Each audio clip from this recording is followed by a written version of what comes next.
अयोध्या की राज सत्ता किसे दे, इसका निर्णय करने वाले कितने स्वस्थ होना चाहिए। एक चक्रवर्ती की गद्दी पर बैठाने की बात है, आज्ञा करने वाला भी स्वस्थ होना चाहिए। पालन जो हमारे पूजनीय है, उन सबकी आज्ञा को बिना ही विचार करिए, विचार के बिना शिरोमान्य करो। लेकिन तब जब व्यक्तिगत हित अहित का प्रश्न,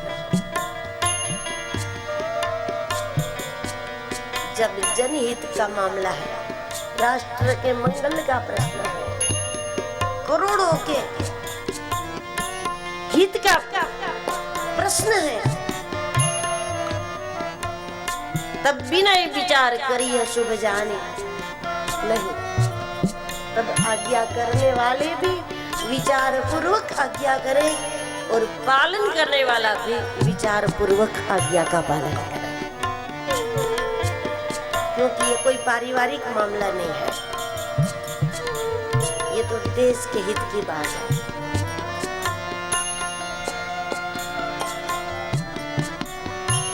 भरत जी ये भी कहना चाहते हैं कि ठीक है, चलो हम तब भी बिना विचार के बड़ों की आज्ञा का शिरोमान्य करते हैं।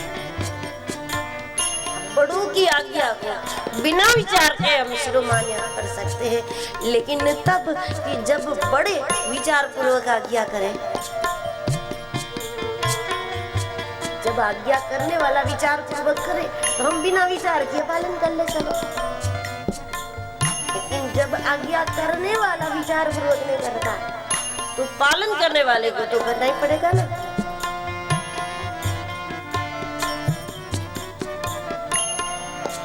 यदि महाराज ने विचार पूर्वक आज्ञा दी है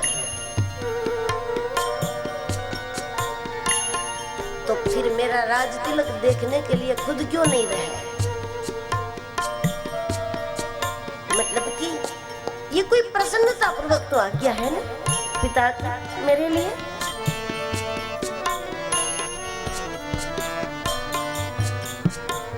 मैं राम के पास जाना चाहता हूँ।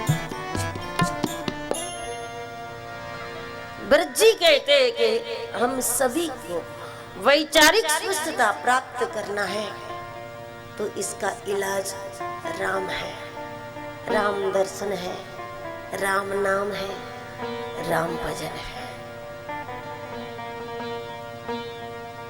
जब जब स्वयं को अनिर्णयात्मक स्थिति में आओ तो ऐसे में हमें कोई संकल्प नहीं लेना चाहिए, क्योंकि हम अविचार की स्थिति में हैं। या तो विचार शून्य है या तो हम विचार से भटके हुए हैं। ऐसी स्थिति में हमें कोई संकल्प नहीं लेना चाहिए कोई महत्वपूर्ण कार्य का। तो क्या करें? तो भरत जी कहते हैं कि इसके पहले 10 मिनट, 20 मिनट, आधा घंटा, 1 घंटा, 1 दिन, 2 दिन शांति से भगवान के नाम का जप करें।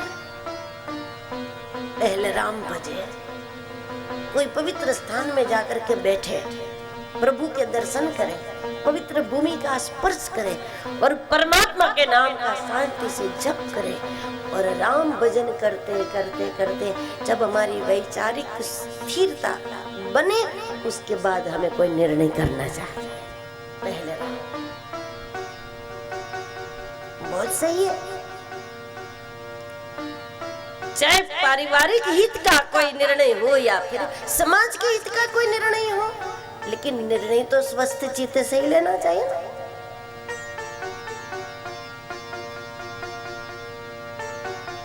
जब चित्त स्वस्थ नहीं हो, पहली आवश्यकता है हमें चित्त को स्वस्थ कर लेना चाहिए। उसके बाद क्या करें क्या न करें, उसका संकल्प, उसका निर्णय बाद में लेना चाहिए। और चित्त की स्वस्थता ईश्वर के नाम में।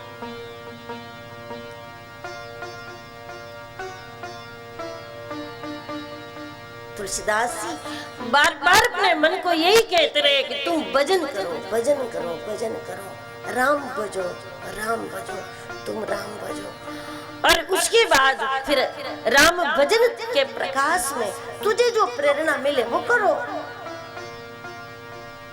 लेकिन पहले राम भजो, पहले प्रकाश को प्राप्त करो। क्योंकि अंधेरा है ना कमरे में, तो पहले तो यही होगा ना, पहले तो लाइट चलानी होगी आपको, फिर आपको क्या लेना है क्या छोड़ना है वो सब बाद में, पहले लाइट चालू कर लो। उसी प्रकार तुलसीदास जी अपने मन को बार बार कहते हैं कि राम भजो, पहले राम भजो, पहले स्वस्थ हो जाओ, पहले प्रकाशवान हो जाओ। और मनुष्य को वो ही करना चाहिए कि राम भजन के उजियाले में आपको जो प्रेरणा मिले वो कार्य आपको करना चाहिए। 100% सफलता आपको प्राप्त होगी।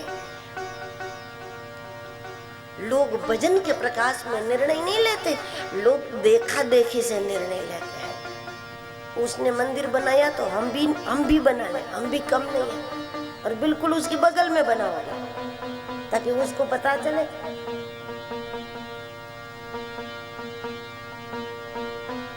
किसी ने बड़ा यज्ञ कर लिया, 6 महीने में हम भी करके दिखाते, चलो हम भी कर लेते हैं। तो ये विचार पूर्वक निर्णय नहीं है। राम भजन ईश्वर भजन के प्रकाश में निर्णय करना चाहिए, क्योंकि भजन खुद आपको बताएगा कि तुम्हें क्या करना है। फिर उसमें आपको बहुत साफ दिखेगा, अपना रास्ता साफ दिखेगा। अपने लिए नहीं कह रहे भरत जी, हम सभी के लिए कह रहे हैं। पहले राम दर्शन, राम भजन, और उसके बाद फिर वहां से हमको जो प्रेरणा मिलेगी वो कार्य हम शेष जीवन में जरूर करेंगे, लेकिन पहले भजन करेंगे। पहले दही जमा लो ना, फिर चाहे दही खा लो, चाहे छाछ पीओ, चाहे माखन निकालो, चाहे घी बना लो, चाहे फिर उस घी का हलवा बना लो, मिठाई बना, वो आपकी मर्जी की बात है। लेकिन पहली आवश्यकता क्या है? दही जमा लो, पहले दही जमा लेना है। और इसके लिए रात भर आप दूध को इस तरह से रख दो, उसमें खटाई डालकर, उसको खोलो नहीं, तो सुबह दही तैयार। रात भर 5-5 मिनट में खोल खोल के देखोगे ना, तो 8 दिन में दही नहीं बनेगा।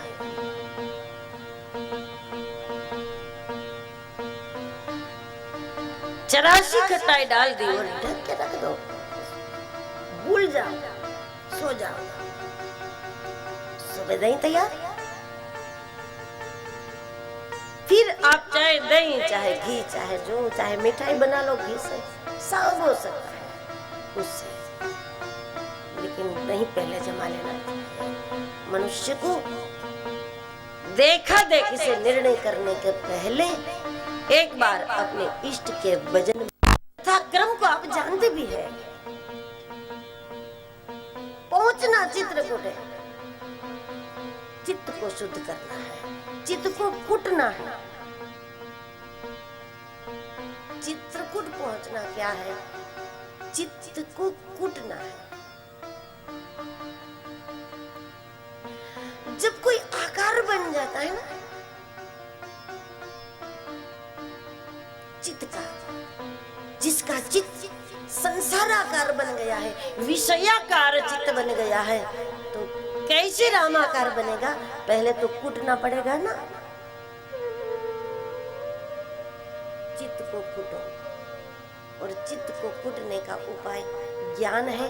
रथ में बैठकर जाना ज्ञान है।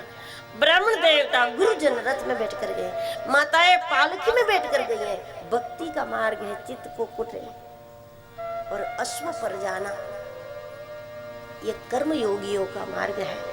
चित्त को कूटने के लिए कर्म योग करें, भक्ति से चित्त को कूटे, या फिर ज्ञान चिंतन से चित्त को कूटे, भरत जी का साथ होना अनिवार्य है, जीवन में सत्संग का होना अनिवार्य है, भरत का होना अनिवार्य।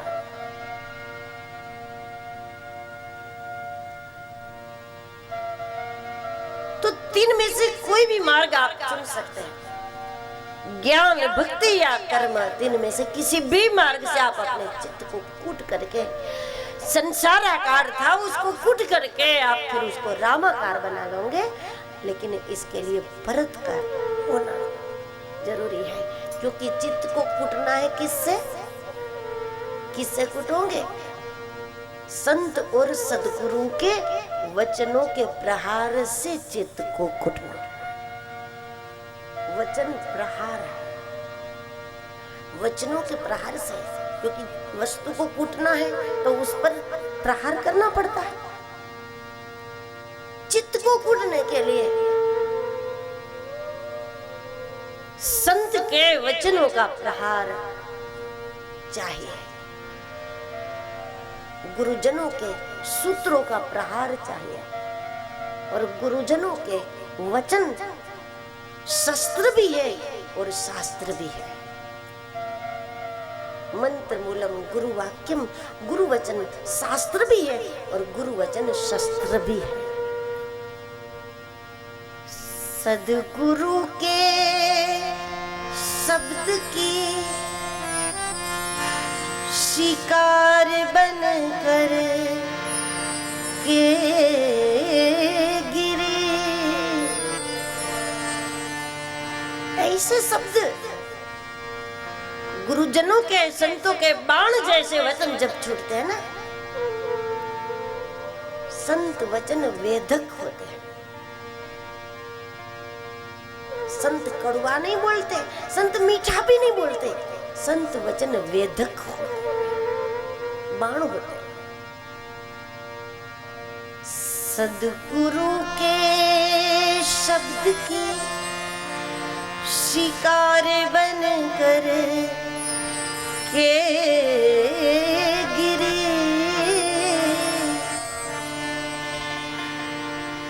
तब से वाणी की वीणा पर तू ही तू है, हे हरि।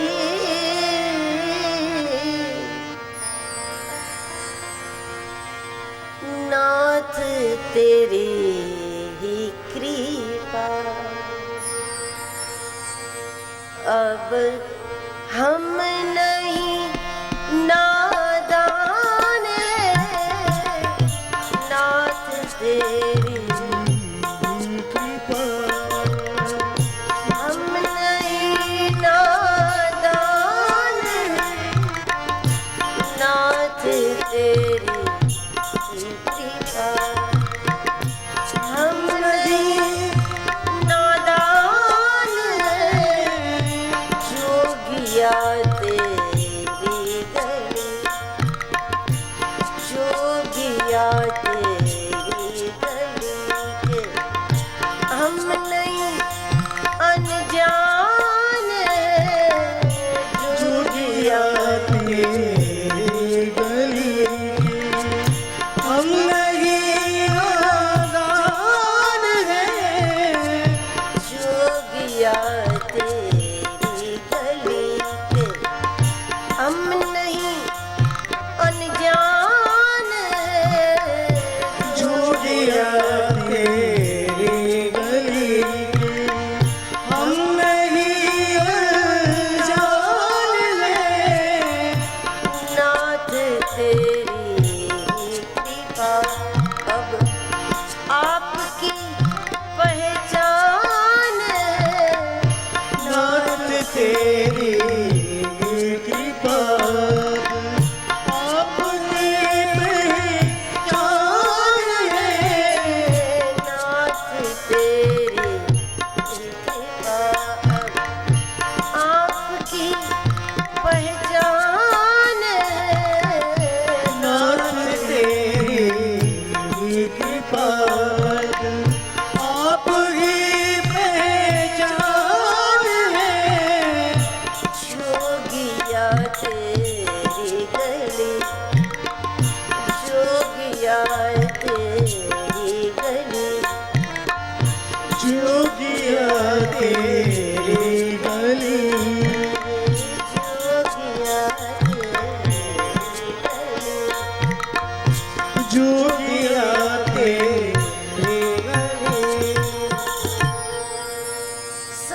वचन,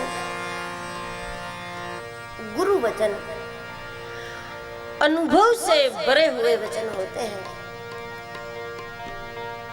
इसीलिए वचन वेदक होते हैं।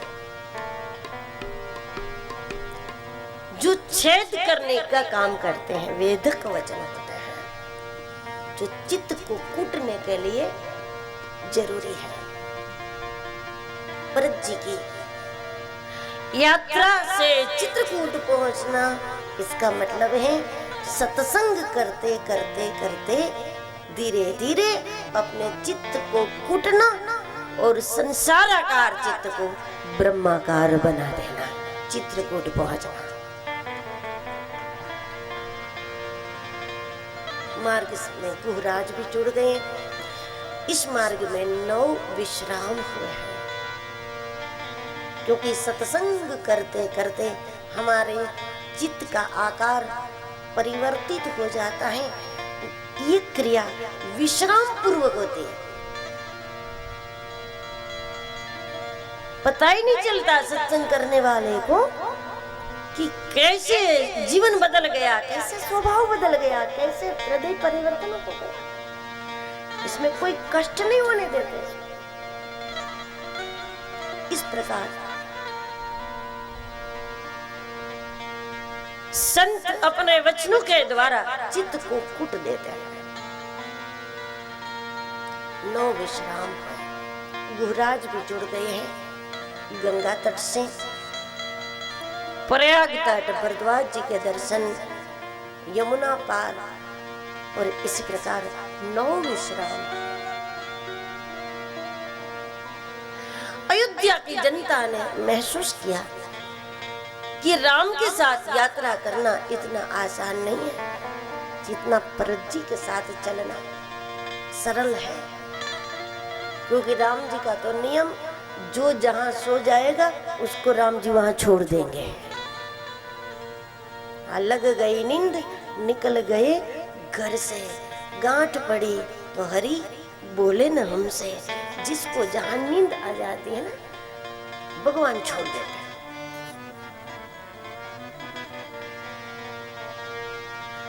ब्रह्मानंद में, ब्रह्म विचार में, ब्रह्म चिंतन में निरंतर जागृत रहना पड़ता है। एक मिनट भी मोह निंद्रा आ गई और ब्रह्म चिंतन आपका छूटा तो फिर क्या पता वो तार फिर से कब लगेगा। कभी कभी तार लग जाता है ना, सबका लग जाता है, अच्छे से लग जाता है। भगवान के चिंतन में अच्छे से तार जुड़ता है। जब ये तार टूटता है तो फिर से ये तार कब बनेगा, कब जुड़ेगा, कब अनुसंधान होगा, इसका कोई भरोसा नहीं। अनुसंधान को ही योग कहते हैं, योग अनुसंधान। अभेद दृष्टि ज्ञान है, निर्विकार मन, निर्विषय मन ध्यान। मन में कोई विषय नहीं, वो ध्यान है। शौच मनोमल त्यागना, मन के मेल का त्याग शौच है। योग अनुसंधान, अनुसंधान योग है। ब्रह्म चिंतन में तो ये कब तार टूटे कोई भरोसा नहीं। भरत जी के साथ में लगे रहो। यदि तार टूटा भी तो बहुत जल्दी, कहीं राम कथा में, भागवत कथा में बहुत जल्दी फिर से जुड़ जाएगा, फिर से रिपेयरिंग हो जाएगा।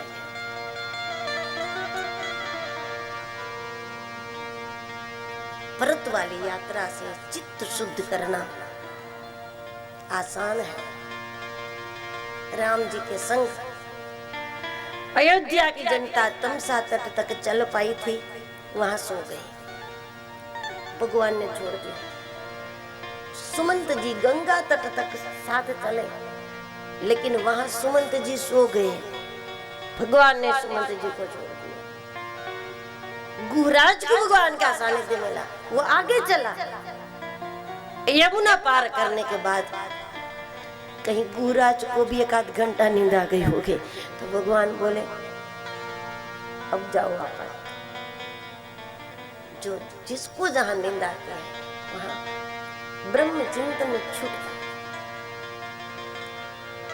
व्रत जी के साथ चले, सत्संग करते हुए, कीर्तन करते हुए यात्रा। 9 विश्राम हुए, मंदाकिनी तट पर सबको रखा। भरत शत्रुघ्न और गुहराज यहाँ से आगे चित्रकूट पर चलते हैं। चित्रकूट पहाड़ है, फिर भी भरत जी की दृष्टि में दिव्यता है। तो भरत जी को पहाड़ में भी प्रभु के चरण चिन्ह का दर्शन हुआ। अयोध्या की जनता को तमसा तट की रेत में भी भगवान के रथ के चिन्ह के दर्शन नहीं हुए। लेकिन भरत जी को पत्थर में प्रभु की चरण चिन्ह का दर्शन हो रहा है। क्या पत्थर में होगा चरण चिन्ह? नहीं, यह दृष्टि की खूबी है। क्या रेत में चिन्ह नहीं पड़ेंगे? नहीं, यह दृष्टि की कमी है। लोगों को चिन्ह नहीं दिखे, रेत में नहीं दिखे, और भरत जी को पत्थर में प्रभु के चरण चिन्ह दिखे। जब दूर से भगवान की कुटिया को देखा, अभी तक भरत जी कभी पैदल चल रहे थे, दंडवत चल रहे थे। भरत जी की राम प्रीति ऐसी है, राम प्रेम का उनका उन्माद ऐसा है, भरत जी की दीवानगी ऐसी है, भरत जी का प्रभु के लिए पागलपन ऐसा है कि बड़े बड़े सिद्धों का सर झुकता था। चित्रकूट पर बड़े बड़े सिद्ध साधक और तपस्वियों का निवास है, लेकिन वो भी सब नतमस्तक।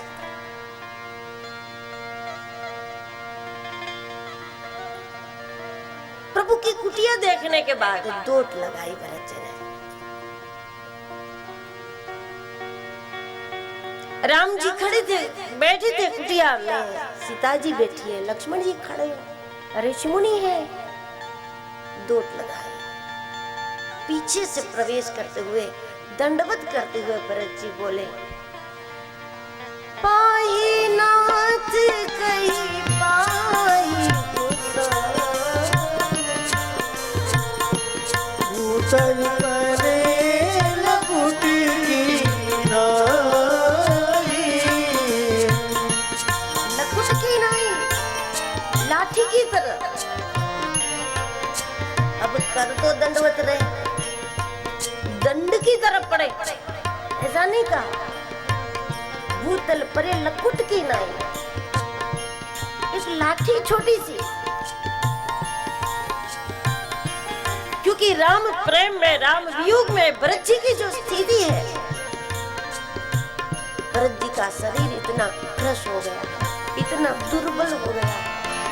भरत जी जब गिरे, तुलसीदास जी को ऐसा नहीं लगा कि कोई दंड गिरा, तुलसीदास जी को लगा कि छोटी सी पतली सी एक लाठी गिरी।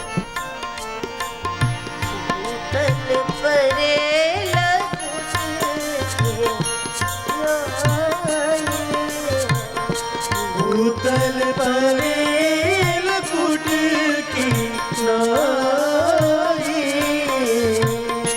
पाहि नाथ कही पाहि गोसाई। पाहि नाथ कही पाहि गोसाई।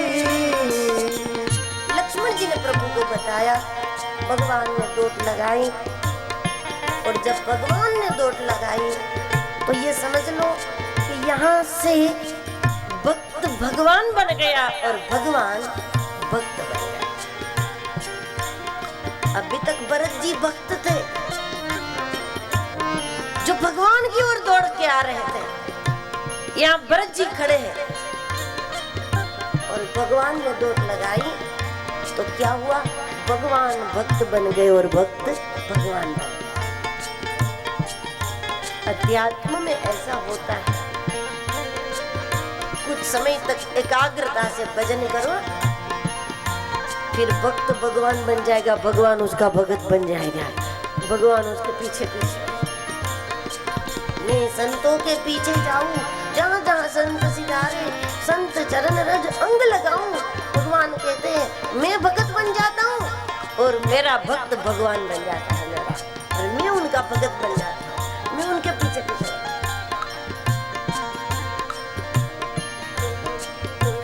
जब भक्त भगवान के लिए दौड़ता है तब घर परिवार सुख सुविधा बहुत कुछ छूट जाता है। आज जब भगवान भक्त बन करके दौड़े तो भगवान के कहूं पट कहूं निसंग धनु तीरा, धनु से तर का बाण, कंधे से वस्त्र, भगवान का गिरने लगा सब, क्योंकि भगवान भगत है ना, तो भगवान का गिरने लगा। भरत भगवान है और राम जी भक्त है, यहाँ बात बदल गई। और इतना बड़ा परिवर्तन ये होता ही है, ये कोई आश्चर्य की बात नहीं है, ऐसा ही होता है। ये तो भगवान को भजने की हिम्मत नहीं करोगे तो कैसे पता चलेगा। संसार को भजने वाले को कभी पता नहीं चलेगा, एक बार हरि को भजे तो पता चले। भगवान भक्त बन जाए।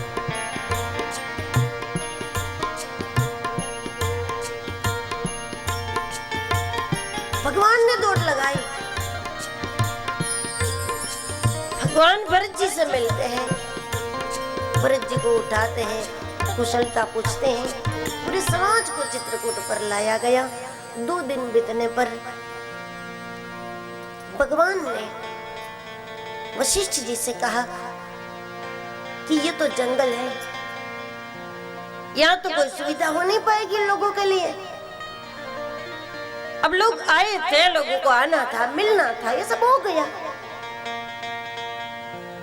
राम जी गुरुदेव से कहते हैं कि अब अयोध्या की जनता को लेकर आप अयोध्या जाइए। लोग यहाँ दुखी हैं, यहाँ सुविधा नहीं है। देखिए व्यंग भगवान का, यहाँ सुविधा नहीं है, लोगों को ले जाओ। क्योंकि सुख सुविधा और सत्ता जब महत्वपूर्ण लगी तभी तो ये बात निकली 14 वर्ष राम वनवास। जिसको सत्य छोटा और सत्ता बड़ी दिखने लगे उसने सत्य को दूर किया था। तो यहाँ तो जंगल है, यहाँ क्या सुविधा है, ले जाओ सबको।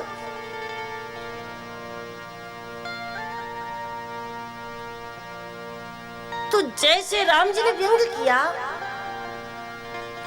कुछ उसी ढंग से गुरुदेव ने राम जी को जवाब दिया। गुरुदेव ने कहा कि अब लोग समझ चुके हैं कि सुख सत्ता में नहीं है, सुख महलों में नहीं है, सुख सुविधा में नहीं है, सुख आपके सानिध्य में है। यह पता चल चुका है लोगों को, सुख सानिध्य में। 2 दिन बीतने पर जनक जी समाज लेकर के पहुंचे। सभाएं रोज होती है, अयोध्या के लिए क्या किया जाए कुछ निर्णय नहीं हो पा रहा। जब कौशल्या जी को पूछा गया तो वो ये कहती हैं कि राम वनवास होना चाहिए। जब पिताजी के वचनों का प्रश्न है, ऐसे में यदि राम वापस लौटता है तो मैं राम जननी कहलाना बंद कर दूंगी। राम वनवास होना चाहिए। मुझे चिंता राम की नहीं है, लेकिन मुझे चिंता भरत की है। भरत के हृदय को न्याय मिलना चाहिए। 14 वर्ष तक भरत को जीवित रखना मुझे कठिन लगता। भरत हमारे परिवार की ज्योत है। भरत ऐसा दीपक है, हमें इसको सुरक्षित रखना। जिस भरत की माँ कैकेयी ने राम को वन भेजा है, उस भरत के लिए कौशल्या जी कह सकती है, मुझे भरत की चिंता है। भरत को न्याय मिलना चाहिए। 14 वर्ष तक भरत को संभालना मुश्किल है, मुझे उसी की चिंता है।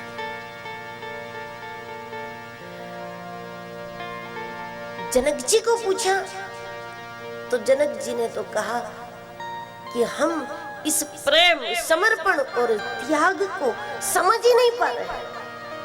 इतना त्याग, इतना समर्पण, घर परिवार में रहने वालों का एक दूसरे के प्रति इतना बड़ा त्याग, इसकी हमने कभी कल्पना ही नहीं की। जिस गहराई को हम समझ ही नहीं पा रहे, उसको हम क्या अभिप्राय दें, उसको हम सलाह नहीं कर सकते। हम तो यहाँ दर्शन करने आए हैं बस, हम कुछ सूचना देने नहीं आए, कोई सलाह करने नहीं आए। भरत जी को पूछा, गुरुदेव ने, भरत जी का कहना यह है कि राजतिलक का सामान मैं साथ लेकर आया हूँ। मैं ये चाहता हूँ कि राम जी का तिलक चित्रकूट पर हो जाए और राजा राम को अयोध्या ले जाओ। अयोध्या जाकर तिलक नहीं, यहीं तिलक कर दे, राजा राम को ले जाओ अयोध्या।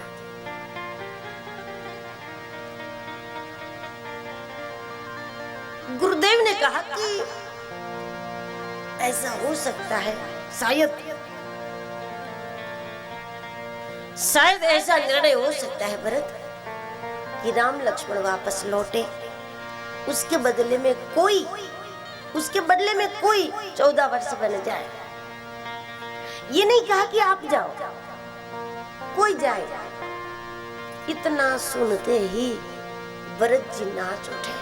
भरत जी ने कहा कि 14 वर्ष नहीं, कानन करहु जन्म भर वासु, मैं पूरा जीवन बिता दूं।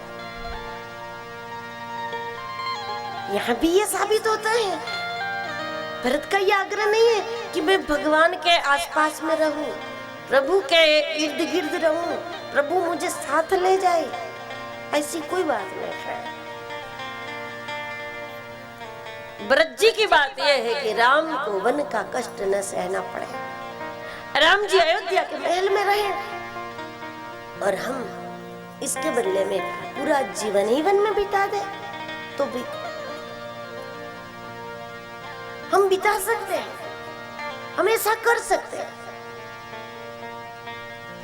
इस वक्त कानन करहु जन्म गर्भासु कहते समय भरत जी के राम प्रेम को, त्याग और समर्पण को जब देखा, इस मौके पर कुछ क्षणों के लिए वशिष्ठ जी की बुद्धि भी कुंठित हो गई। भरत जी की राम प्रीति ने वशिष्ठ जी की बुद्धि को भी कुंठित कर दिया। गुरुदेव ने जाकर राम जी से कहा कि जैसा भरत कहे वैसा करो। क्यों? गुरुदेव सर्टिफिकेट दे रहे हैं, देखो भरत जी को। गुरुदेव ने राम से कहा कि मेरी समझ में आज के इस समय में सबसे ज्यादा वैचारिक रूप से कोई स्वस्थ है तो भरत है। मेरी बुद्धि कुंठित है इस वक्त, और ऐसी स्थिति में राष्ट्र के लिए निर्णय नहीं किया जा सकता। इसलिए जब भरत जी पहुंचे ना, तो राम जी ने भरत जी के भाग्य की बड़ी सराहना की। राम जी कहते हैं, भरत तुम्हारा भाग्य ऐसा है कि जिसकी सराहना के लिए कोई शब्द ही नहीं है। रावुर जा पर अनुराग, रावुर जा पर अनुराग,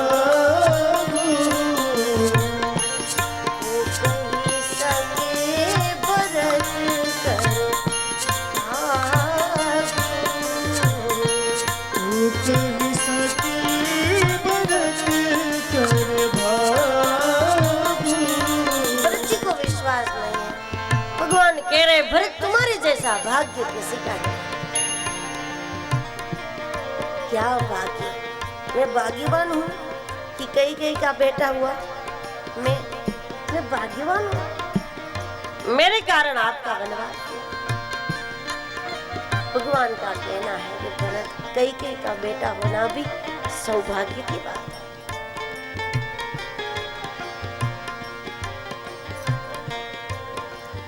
यह भगवान ने कई के पक्ष में भी एक दो बात कही। अयोध्या की और जनकपुर की जनता को भगवान ने पूछा, मैं कहता हूं भरत भाग्यवान है? लोग बोले हैं। भरत महान है, सच है? सब बोले कि हाँ प्रभु सच है। भरत संत है, भरत महान है, भरत भाग्यवान है, भरत त्याग मूर्ति है। लोगों ने कहा कि आप बिल्कुल सच, भरत महान है। तो भगवान ने कहा कि ऐसे महान भरत को जन्म देने वाले कई उससे भी ज्यादा महान है।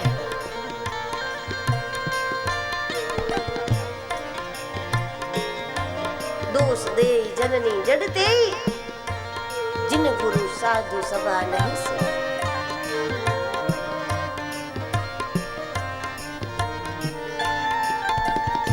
इसलिए भरत मुझे तुम्हारा भरोसा है। राम जी ने कहा भरत तुम जैसा कहो वैसा मैं करूं। कितनी बड़ी परीक्षा। देवता चिंतित हो गए थे। भरत जी तो भी कहेंगे भगवान से कि प्रभु अयोध्या चलिए। भरत जी ने कहा प्रभु मैं आज्ञा करने के लिए नहीं आया हूं, मैं आज्ञा लेने के लिए आया।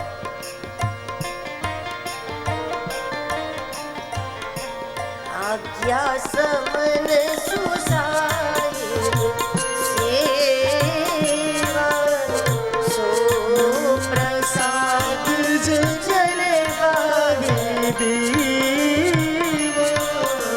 मुझे आज्ञा प्रसाद दीजिए प्रभु, आज्ञा प्रसाद।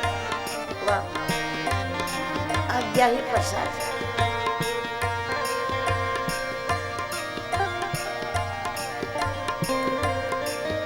मुझे आज्ञा करें, मैं ये समझने आया हूँ मुझे क्या करना। मैं आपको ये कहने नहीं आया आपको ये करना है, मुझे ये समझने आया मुझे क्या करना।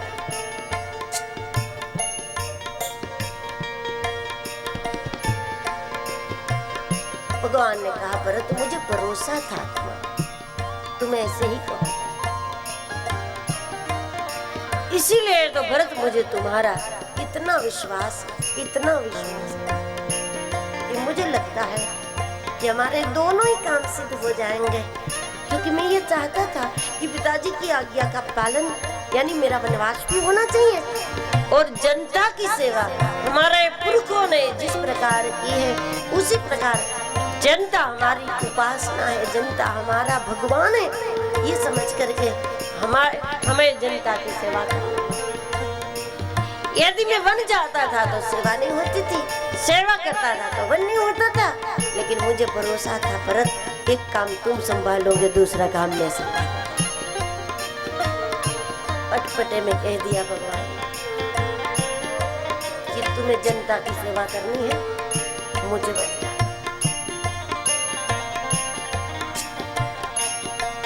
भरत जी समझ गए। भरत जी बोले मैं तो सेवक हूँ, राज्य तो आपका है।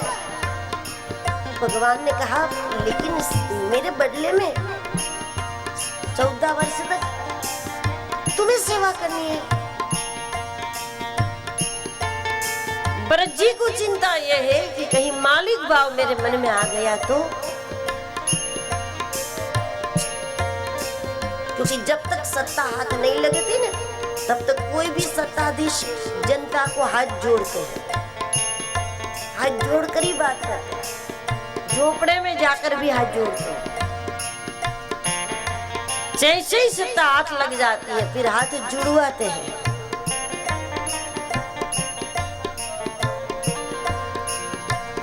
मालिक भाव आ जाता है।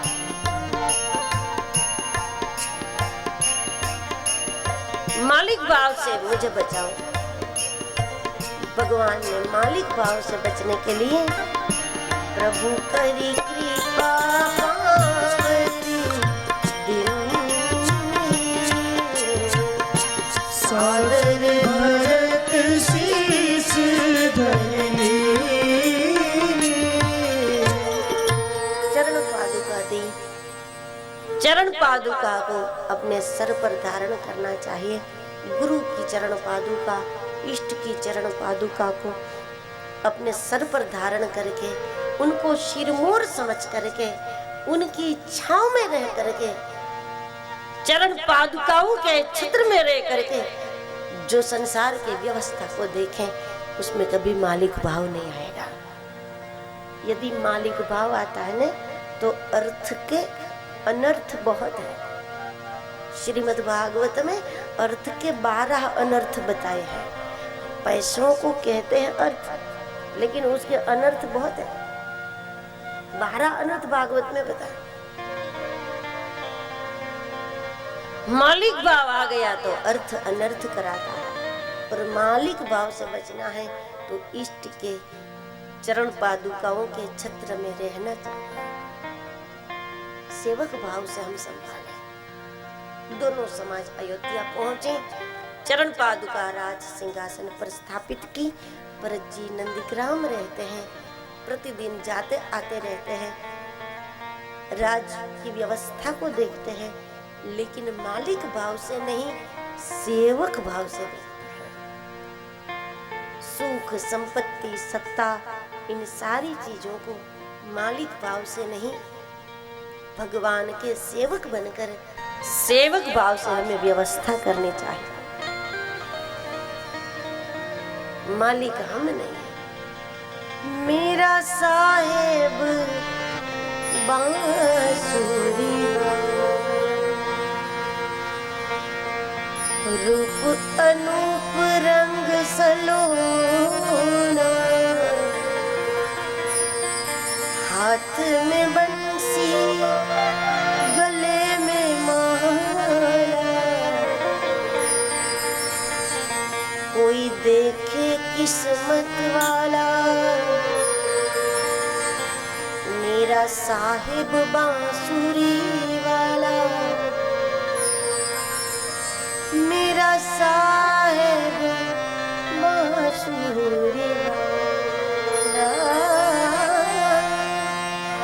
मेरा साहिब बांसुरी। मालिक भगवान है।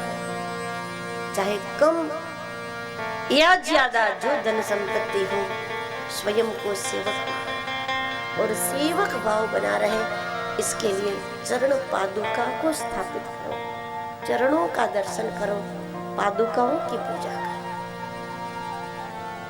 जो विनम्र रखता है, भरत जी के त्याग और राम प्रेम को देखकर अयोध्या की जनता कहने लगी कि ये दूसरा राम है, ये दूसरा भगवान है। सब विधि भरत सराहन जोगु। भरत के त्याग, प्रेम और समर्पण के लिए कोई शब्द नहीं है लोगों के पास।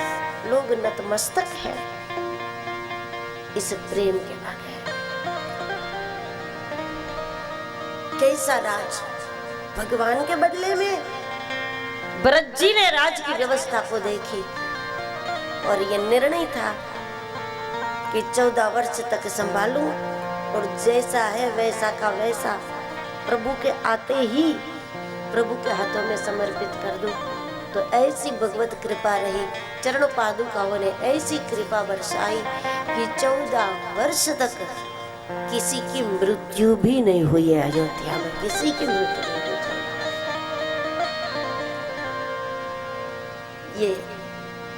ये चरण कृपा, ये चरण छत्र।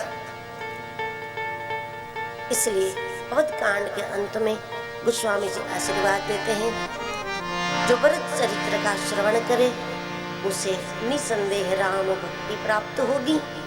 कहकर अवध कांड की समाप्ति की। मानस का तीसरा सोपान अरण कांड का आरंभ करें। इसके पूर्व माँ नर्मदा जी के नाम का संकीर्तन करें। हर हर नर्मदे हर हर नर्मदे हर हर नर्मदे हर हर नर्मदे हर हर नर्मदे हर हर नर्मदे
श्री नर्मदा मैया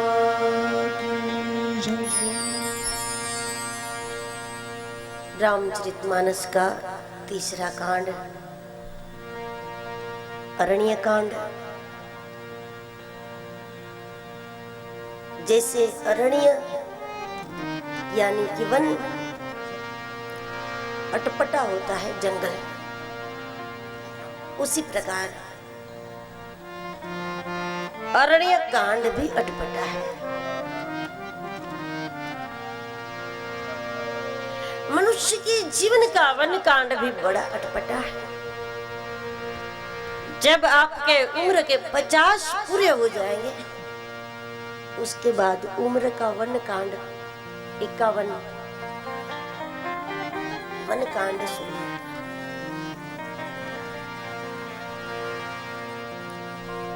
और ये वन कांड बड़ा अटपटा है, क्योंकि वन कांड में हर मनुष्य जानता है कि अब उसके पास स्वस्थ शरीर मुश्किल से 10-15 वर्ष है। 50 के हो गए, 60-65 तक आप कुछ कर सकते हैं, दौड़ सकते हैं, और उसके बाद भी आप स्वस्थ हैं, वो तो भगवान की परम कृपा समझ लो, प्रमोशन समझ लो। भगवान ने पुरस्कार दिया है। उसके बाद भी यदि आप स्वस्थ हैं तो ये बड़ी मेहरबानी है मालिक की।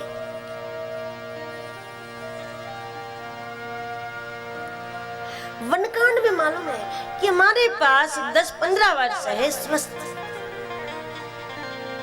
लेकिन उसमें सावधान लोग ये सोचते हैं कि अब ये जो 10 साल है, ये 10-12 वर्ष में पारमार्थिक कमाई कर लो, बच्चे बड़े हो गए, हमारी जिम्मेदारी पूरी हो, अब पारमार्थिक कमाई कर लो। जो सावधान होगा वो पारमार्थिक कमाई में लग जाएगा, लेकिन असावधान होगा वो ये सोचेंगे कि अब 10-12 वर्ष हैं 50 के बाद, तो इसमें 3-4 पीढ़ियों के लिए पैसे जमा कर लो।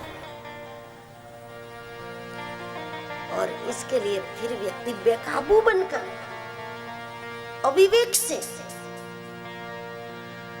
किसी भी प्रकार से और किसी भी उपाय से धन लेने का प्रयास करने लगेगा, जो उसके अंत को बर्बाद कर देगा, अंत को बिगाड़ देगा।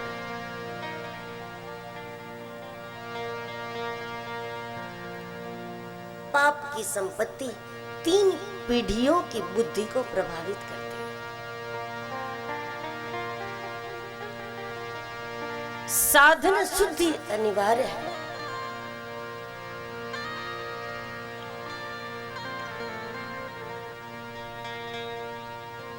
कुछ लोग वैसे तो शुद्ध भोजन पाते हैं, वो कहते हैं हम वैष्णव हैं, हम अमुक वस्तु नहीं खाते हैं, बहुत तो शुद्ध हमें चाहिए, सब कुछ शुद्ध वस्तु खाते हैं।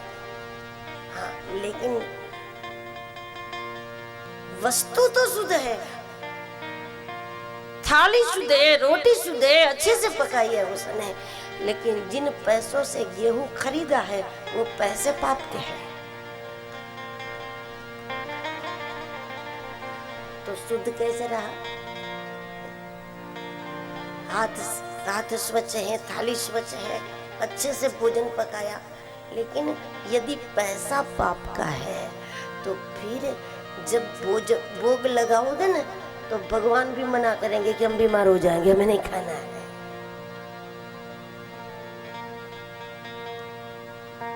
वन कांड अटपटा है। वन कांड में पारमार्थिक कमाई करो, भजनों की कमाई करो, सुमिरन की कमाई करो, अन्यथा वन कांड में आप जो भी करोगे वो बेकाबू बनकर ही करोगे। बात यह है, 50 के बाद भजन करने वाले भी मन लगाकर करते हैं कि अब हमारे पास आधे से ज्यादा समय निकल गया, तो मन से भजन करते हैं। लेकिन 50 के बाद पाप करने वाले भी पूरे मन से करेंगे।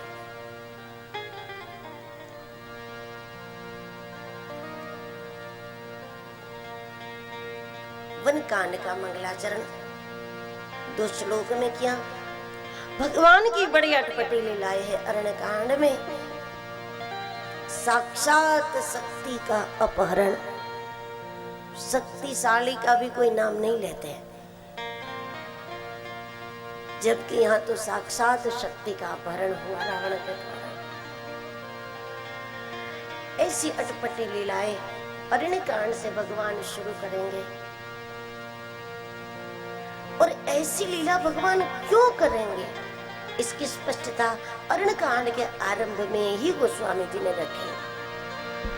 पूरे नर भरत प्रीति में गाए, पूरे नर भरत प्रीति में गाए, सुमति अनुरूप अनूप सुहाए, मति अनुरूप अनूप सुहाए। अब प्रभु